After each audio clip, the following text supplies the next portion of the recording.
Soki Tosangani Lelo Zali Ponogoyeb Sabinoga Tshisekedi est accusé de haute trahison. À partir d'aujourd'hui, il n'est plus le président élu des Congolais. En vertu de l'article 64 de la Constitution, nous allons le mettre hors d'état de nuire.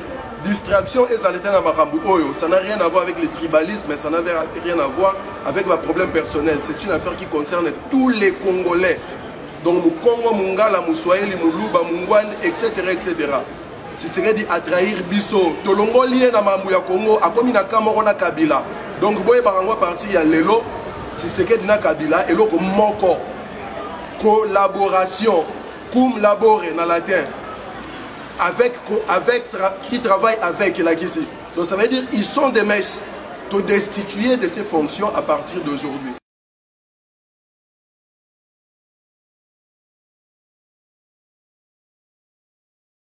Discours il y a Tshisekedi ezali que token de dialogue ceux qui est invité toreyo de ça va peuple.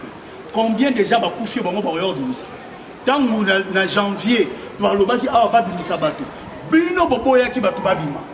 Donc ba koufa ki badala ki inutile. Si ko yo bozo bisa to ba ke na dialogue ba ko dialoguer na nani.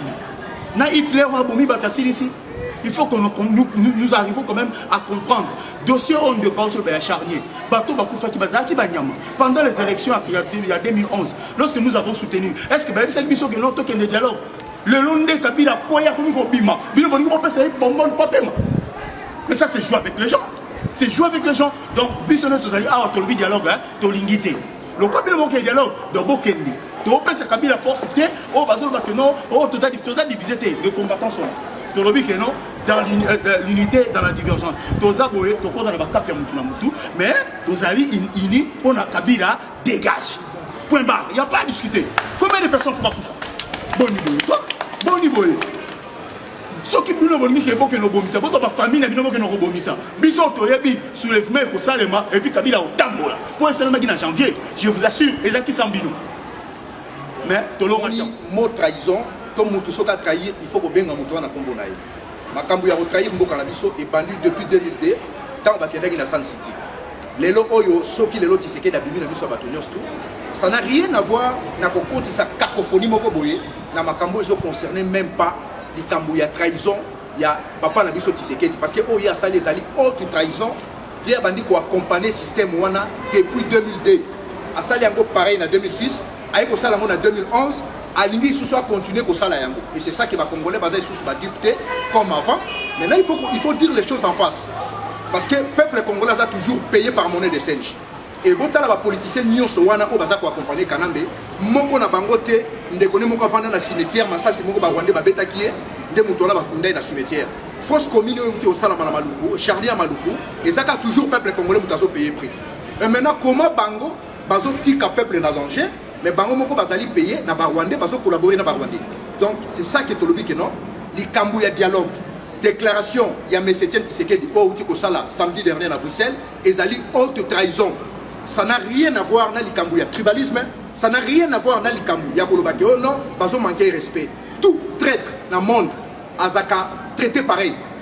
Prévenez à Paris, kengwa betamawa, kengwa betama kazaki na génération na 80 ans. Donc baza même génération. Tout collabo au traité de tous les noms, parce que mérité ce sont des collabos. Donc ça n'a rien à voir, tout ça la différence que Kotoyo Oyo Simbate, Kotoyo Nde il faut aussi Baba Oyo. Tout collabo, ils sont pareils. Donc tous les pour Namboka, tous les pour la Congo. Ceux qui m'ont intérêt à Congo, ils sont pour protéger mon toit. Mais ceux qui m'ont intérêt individu, tous les d'accord. Parce que l'Ibis va me sur le lot, qui jamais qu'on y a Tamboka Wana, deux mots tout les miens. Ceux qu'on y a Timboka Wana, Batouana, Batiba service de Bango partout. Mais comment bato mususu baza na droit wana ya kokendaka bango bazo sala tout et bato wana bazo toucher ba monnaie de singe bazo toucher ba billet vert mais biso toza toujours payé par monnaie de singe. Le peuple congolais mutako sabinoté mutalo bateke o kombe baby té parce que différence il faut ezala o biso tozo sala les résistance Kanambe pa na biso azali ennemi aza adversaire politique mais pas ba mususu mon ande kaza adversaire politique. Donc ça n'a rien à voir. Ceux qui Kanamba moni ba wana baza ba adversaire nae akofana na ba on table moko ba ko partager mais pas la biso to ko fana mon ande kete. Donc likambu te ko ba awa likambu moi cacophonie ça na diaspora parce que toujours mon réseaux sociaux ba mususu ba so bon non le ko la bozo ba ke Tshisekedi aza très musique et ozonga pas question parce que muto azo ki initiative ya ko pekisa musique politicien mon côté avant dans le Congo atindaki biso to kende ba musique obetate atindaki biso te que tout le ba politicien ba yakawate. Donc ça n'a rien à voir. Les avec initiative il y a biso mon peuple congolais tout ça qui banda pour na ko boya musique pour na ko sala éveil à conscience. Et en plus tout parti politique où ils ont la carte à terrain bazali subventionné tous les mois par les occupants batona news pas la carte système baso pour la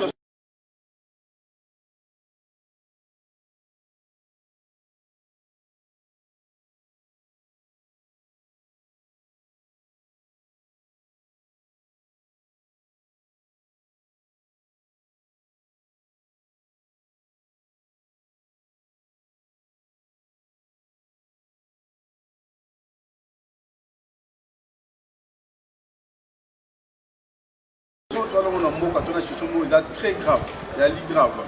Pourquoi il y a grave? Parce que l'espoir, il y a peuple congolais, surtout les Kéi Namaï. Mais en même temps, il y a grave, mais en même temps, il y a mal nécessaire. Parce qu'avant la libération contre le Congo, il fallait balanguer l'oba, il fallait bamakila et tanga, il fallait bataki lier à ma force à ma bébé et ça verrait les lots. Par la force des choses, nous imaginer que Tshisekedi a collaboré dans le pouvoir et l'occupation, a collaboré dans le pouvoir et prêté serment devant la Bible. Oh, bah, tout le monde livre ça, a prêté serment comme étant président de la République. Et dans le passé, Bisso va combattre tout ce qui est à la dédoublement de l'institution. À quel âge ça l'a monté? On pensait qu'un jour, à Loba raté.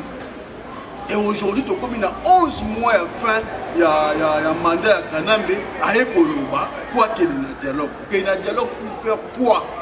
Peuple congolais. Est-ce que le dialogue aussi ça passe à les Congolais?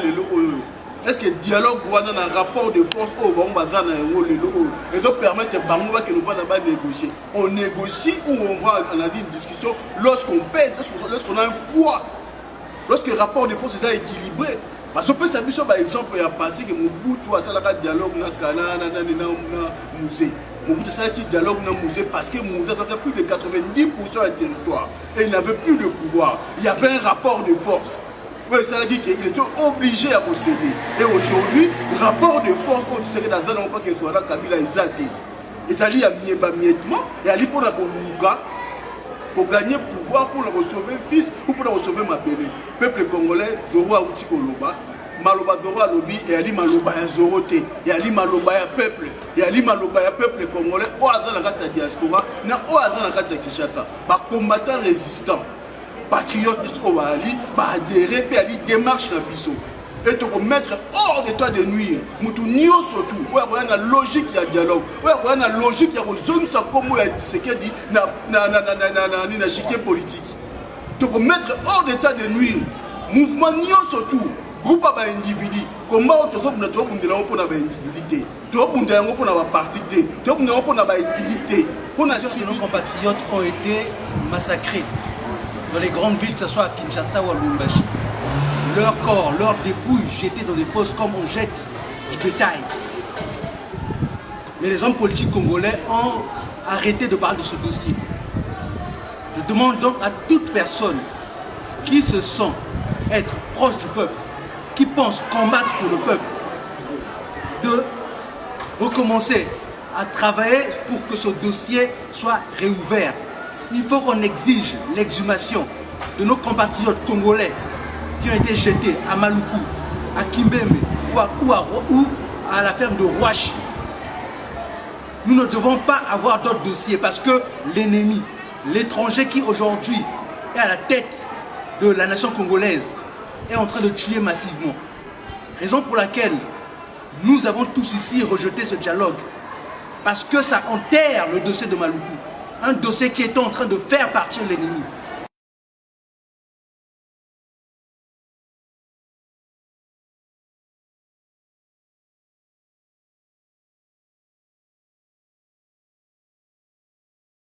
Et toute personne qui va collaborer avec cet ennemi est considérée aujourd'hui comme l'ennemi du peuple.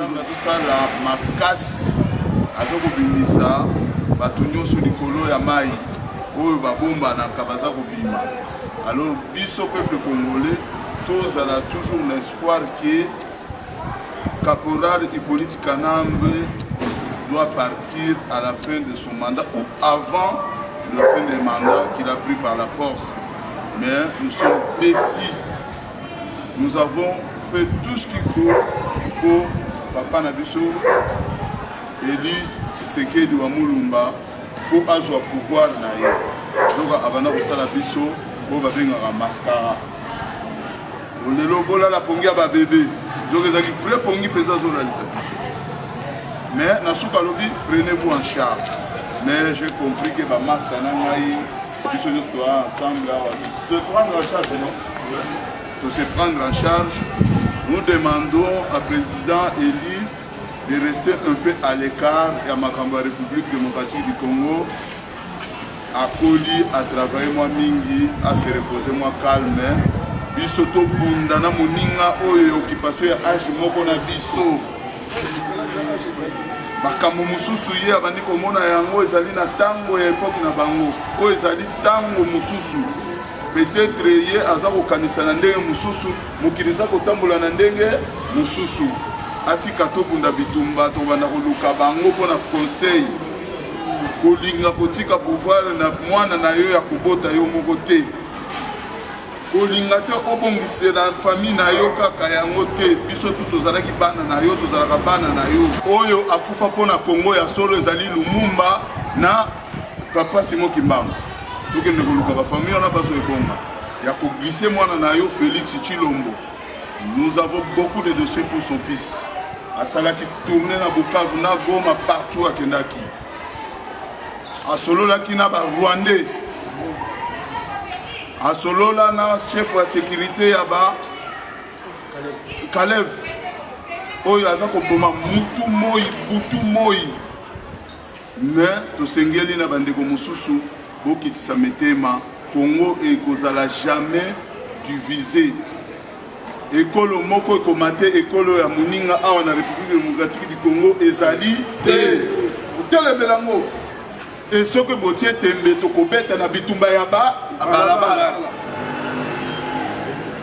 To pesi point de vue à peuple congolais mais c'est ce que dit ne plie le président élu des peuples congolais à Ingeta. Les hommes ont tribalisme était. Ingeta. Et j'insiste encore. Et fin à la dialogue. Vous savez que le peuple congolais souffre à gauche à droite. Mais à Kinshasa, nous avons trouvé le charnier. Mais personne n'arrive à dénoncer ça. Et nous demandons à notre papa Etienne Tshisekedi de se reposer en Belgique. Il a 2 millions. Qu'il a gagné depuis qu'il a à l'âge de 25 ans. Il a des maisons à Kinshasa. Moi-même, son fils qui est là, j'ai déjà dormi au moins dans 2. Je ne veux pas dénoncer. Je suis l'ami de son fils, je suis le Mulumba. Donc, je connais un peu le système. Donc, on ne veut plus attendre sa voix politiquement aux affaires d'aujourd'hui de la République démocratique du Congo. Maintenant, c'est le président élu du peuple qui dit seulement que non. Tokende kosolola na ye. En trahison. Soki tosololi na ye simbite na koya na peuple, biso peuple na yoti. Biso ba père na biso ba kufa ba trahisa te. Ba papa na biso ba trahisa te. Et je répète encore ce qui est grave.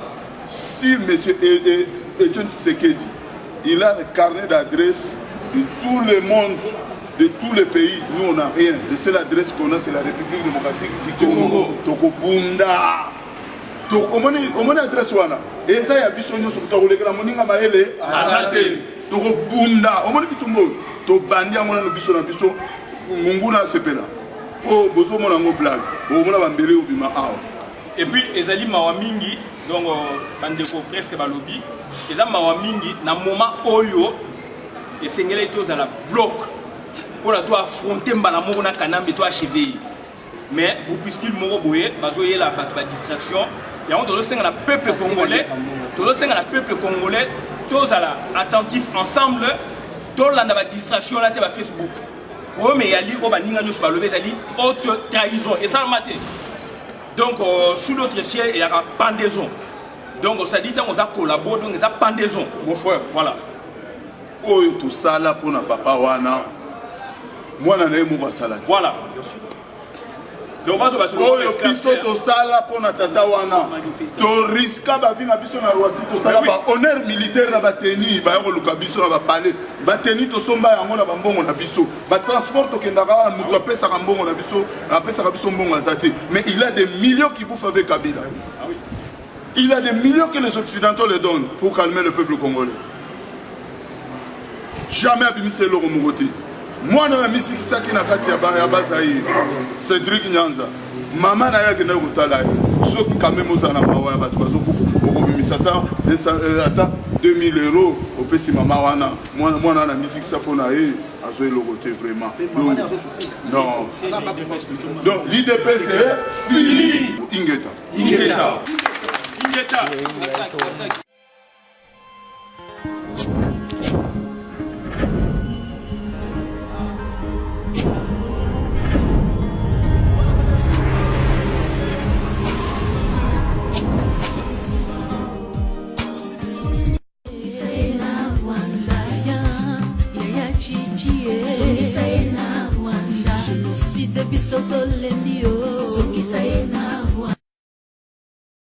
Monique, porte les a ouvert.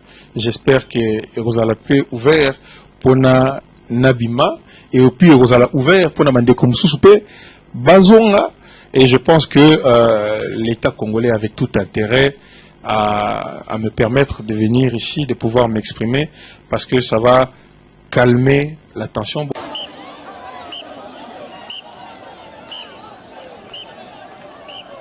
N'a qu'à rencontrer, bien sûr, s'il veut me recevoir, le président du Sénat, M. Kengo, n'a qu'à rencontrer aussi le président de l'Assemblée nationale, M. Minakou. Bien sûr, comme je vous ai dit, s'ils veulent bien me recevoir, nous sommes ouverts à toutes les rencontres et à tous les dialogues. C'est l'esprit même d'un combattant. C'est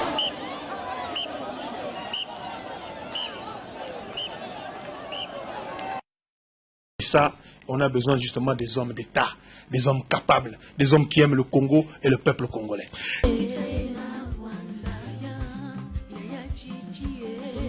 Aujourd'hui, le PPRD peut faire un meeting. S'il y a des gens du PPRD qui agressent des gens, ce ne sera pas la responsabilité directe des responsables du PPRD. Même en France, on voit que des meetings de l'UMP ou du PS, il y a des hooligans. Même lors des matchs, il y a des gens qui viennent et qui dérapent. Ce n'est pas la responsabilité des hommes.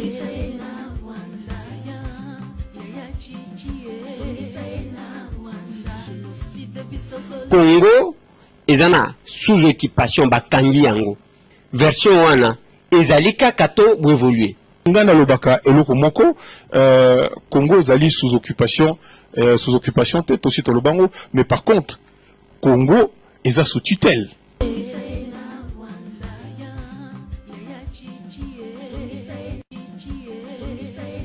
À partir du moment que Étienne Tshisekedi Wamulumba est parti aux élections avec le président actuel, c'est un Congolais. Point barre.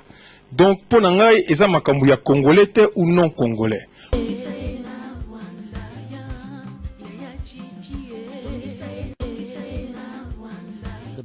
Un Américain, an American, naturalisé congolais, who has become Congolese, qui va développer un petit coin de mon village, il est plus congolais qu'un Congolais. Makambu aux intéressés ngazali, qu'est-ce que bateau bazana katamboka bazo sala pour les Congolais? Je ne juge pas les gens pour ce qu'ils sont, je juge les gens sur ce qu'ils font.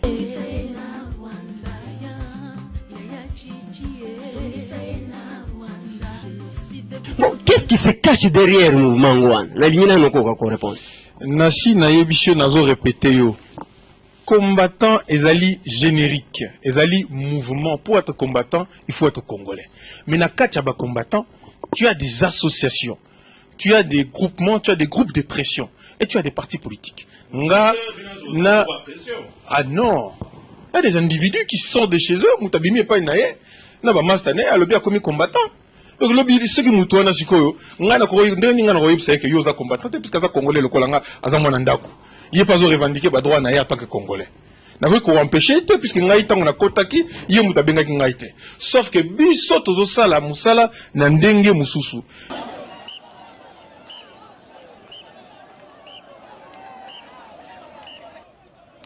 Jamais ndeko Elisa au monanga na beta musicien.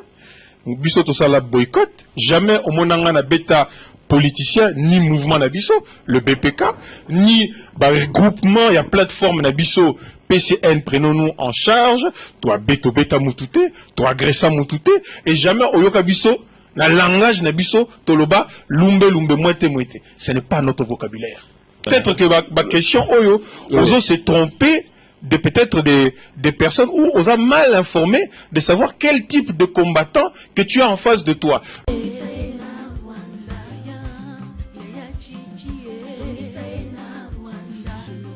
Lumbe wana ezani. Lumbe n'a évité, je ne l'ai jamais employé, je ne sais pas ce que ça veut dire.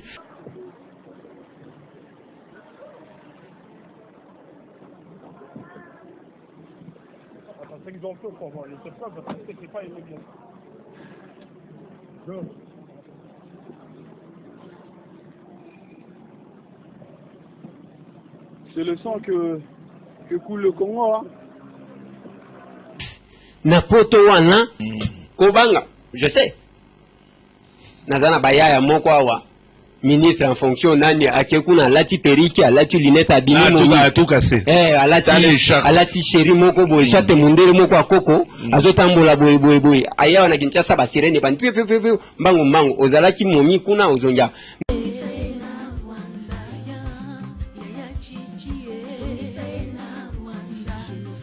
na kata mouvement ya ba combattant parce que na ndimite ke bozana mutu moko yake na ba combattant chef ba combattant za mutu boy n'habité ceux qui boza organiser ndengwana combattant est un combo générique ngai nazali représentant du PCN, prenons-nous en charge, qui regroupe des combattants du Canada, de l'Angleterre avec le Haut Conseil de la Résistance, le BPK à Paris avec Devoir de mémoire, et puis la Belgique, Tozali, le FCI, le combat intelligent. Voilà. Et allié mais makambo biso to sala kezali ba réunion, ezali ba manifestation, ezali ba boycott. Mais to betaka ba tuté. Oh, Rex Kazadi. Boni boy papa. Hein, dernièrement wa bozali na problème ya producteur moko ya haïtien. Ayaki kuna bagari bimaki na kati ya Salwana, mais je pense aux na kati ya Salwana wana baza ko frapper, je crois c'était un Ivoirien ou quelque chose wana, quand même si la violence les wana aux arapé musikate et bon okyo baki oyebi violence wana te na été épisode na autour de ba oyebi ango oyebi angote tu étais là on t'a vu qui wana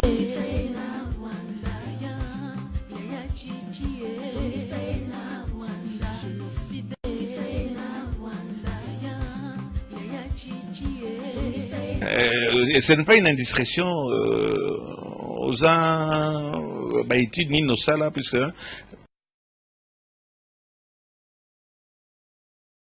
ça t'embête que je puisse te poser cette question-là.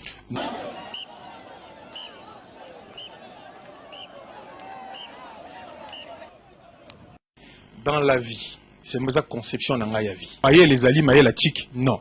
Tic ezali ba connaissance. Je suis d'accord avec toi. Donc, mais par curiosité. Donc, na sala ba étude nanga jusqu'au un bac S. Ensuite, nazala qui passionné par le métier que tu fais. Donc, je suis un graphiste, c'est-à-dire que je touche très bien Photoshop. Et boulot nanga na sala dans la vie, j'ai une société qui prépare le GMAT. Pour faire entrer les élèves français, japonais, étrangers et quelques Congolais, malheureusement très peu, dans les grandes écoles américaines telles que Columbia et Yale. Donc j'ai mes bureaux sur Paris et on forme des élèves, on les prépare à des concours pour entrer dans des grandes écoles.